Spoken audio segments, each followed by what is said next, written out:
No? Please don't leave. Don't leave. Sit down. Okay. Gentlemen, Ms. Del Valle, if you continue, I will have you escorted. Me? And there'll be a third. No. Your friend.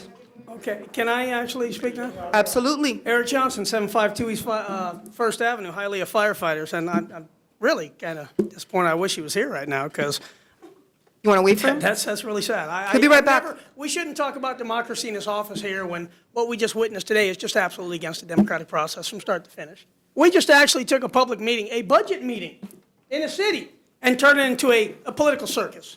That was disgusting. It was absolutely disgusting. But you know what? It is what it is. I'm just here to address some lies. Problem that we have here is everybody fears and won't call you on the lies. I will. You just said there was a shortfall, Mr. Vega, that a shortfall, this, rollover low, $6.4 million balance carryover. The mayor just said, oh, because the reason was because the firefighters didn't make concessions. I heard that at the press conference upstairs, and we both know that's not the truth. And the mayor knows that's not the truth. And more importantly, the council knows that's not the truth, because when you guys read your budgets, pay attention to read every single word in the budget. Last year's budget message was simple. This budget couldn't go forward without the concessions from the firefighters, because the city wouldn't open up its books and show us the truth. And it's very simple. 1 day deficit, 1 day surplus. 1 day deficit, 1 day surplus. 2 years.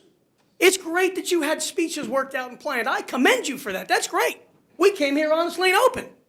We thought it'd be a democratic process. I'm glad you planned for it. That's great. I'm absolutely flabbergasted. But to make a lie like that this is the reason we're in trouble, just like Julio Rabina said on the radio 2 weeks ago, that the firefighters in the city are a drain on the citizens, is horrible. Is absolutely deplorable from any elected official, former, past, present, or future. And the lies have got to stop, and unfortunately, they got to stop from up here. That's where it's got to start. You lead by example. I applaud the mayor for cutting his salary from $40,000 as a council member to $271,000. That's just, that's great. Now from $271,000. Mr. Johnson, Mr. Johnson. Mr. Johnson.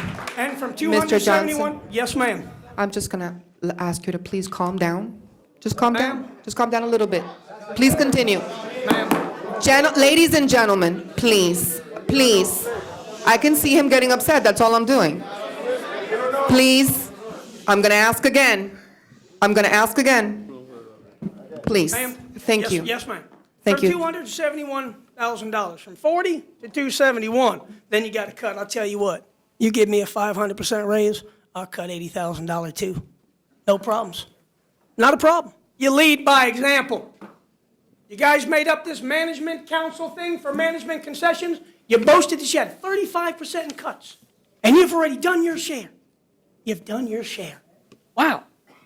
Because you didn't get raises since 2007 forward, or 2008. You didn't want to mention 2007 because that's when a lot of people got raises. You know, so be it. Well, why doesn't that formula work for the people sitting in the room? Why didn't it work for the ASME employees who had $10 million stolen from them? They didn't give you concessions. You stole the money from them. It has gone to court, you have lost twice, and now it's in the appeals court. Does this budget show a potential for $10 million payback for them? I don't think it does it?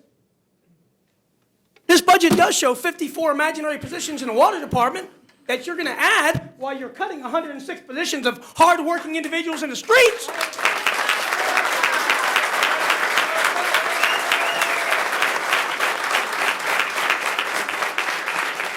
Your comments on the union. Mr. Johnson, Sir, Mr. Johnson, I'll ask you to please make I will a try little to brief. calm down again. Please, and calm down. Councilman Thank you. Luis Gonzalez, who I've had a lot of respect for until about 15 minutes ago. I feel the same. Thank you so much. And I'll take it like a man, too, as you should also. Your comments about the union, you're a middle-class individual, sir. You know what? Look amongst this room. Thank one of these members because they're the unions, because we formed the middle class. Because at the time there was a low class and there was the upper high echelon. You got to go back through history, farther back through your papers to understand where we had the rednecks from with the people with the bandanas and actually how unions came about and how the Chinese people and the American people were beaten to within inches of their lives until they actually had the rights to bargain and negotiate for rights and benefits. And that's why you and I enjoy the life that we have today, because of some of these people you talk against the unions. Wow, we're bad people. Look amongst yourself, we're horrible. We have what we have today because we fought for it. And to this day, we have fought the city for 2 years, but not by our choice. We have asked you for truth.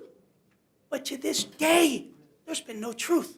But we're willing, we're able, we're ready.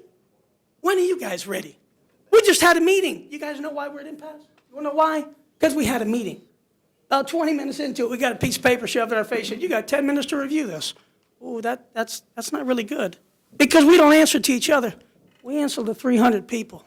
That's the people who employ us. Just like half the people in this room employ you guys. We are the people who elect the officials, maybe not just in the city, but all around. And last I checked, you guys are there because of us. But yet you're working against us. It's great that the flavor of the month is anti-union, anti-union, anti-union. God's sakes, have you forgotten the human factor? And inside that human factor is this little thing called the honesty factor. I have met with almost every single one of you individually when Julio Urbina was in office. And boy, I'll tell you, behind closed doors, you guys act different like you wouldn't believe. It's amazing. It's amazing. But boy, in here, I don't know what it is, but there's fear and retribution. I don't know what it is. I just don't get it. I don't understand. But I don't fear crap. And if you expect anybody to roll over and let you suffer them, you can beat them, you can punish them, you can beat them with a stick and hold them down. But let me tell you, you won't break the pride of the Hialeah employee. It ain't gonna happen. We asked you for the truth, and we still wait for the truth. We ask for the truth. Still, it's not there. Ask me, your comments on your pensions. I'm sorry, it was the mayor's comments on the pension. Yes, it's Thursday. You want to know why the pensions have gone up? Let's think about it.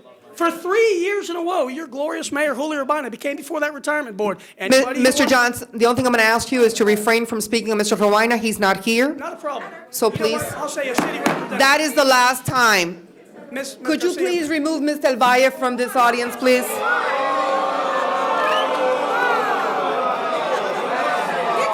Go ahead, Mr. Johnson. Go ahead, please.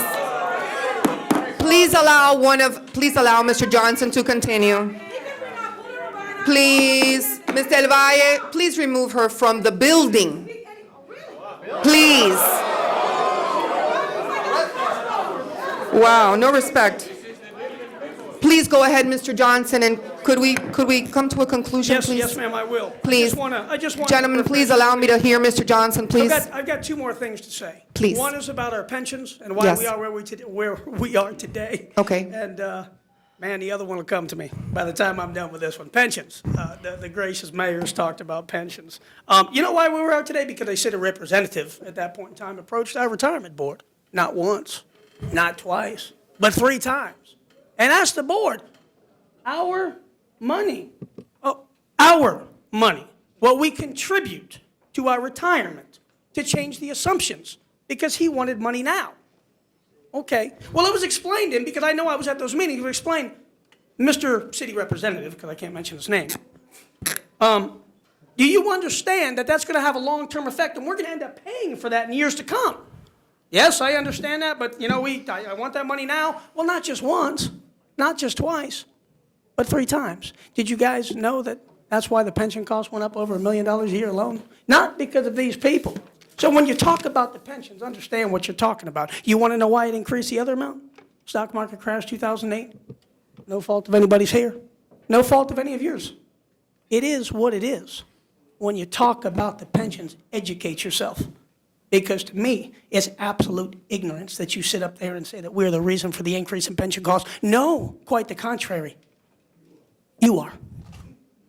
Besides that, the second thing I'm going to say, Mr. Pepper Isaac got up and asked you a question. Is it legal to do what we're just doing? Basically campaigning during a budget meeting? You're campaigning as well.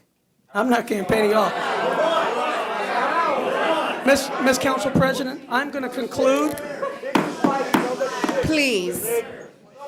Come on, let's make it easier for everybody here, please. Council President, I'm going to conclude, and I'm Please, just going sir. to remind the Thank council you. of one thing. 2009, I believe it was, this man Mario Pucco stood before you. At that time, the former city representative was here. Stop. He was here. And every single one of you know that we falsified a budget. We falsified a budget. And when I say we, I just don't mean you, I mean we. Because we tried to help you by saying you are presenting a falsified budget with a massive shortfall in retirement. Massive. And you know what? We didn't go running to the state because you violated the law. We didn't. Be very careful what you're about to do with this budget. It looks like it's on the same path. And unfortunately, you will have to answer to that in the future. Okay? Oh, on that, I conclude. Thank you. Thank you, Mr. Johnson.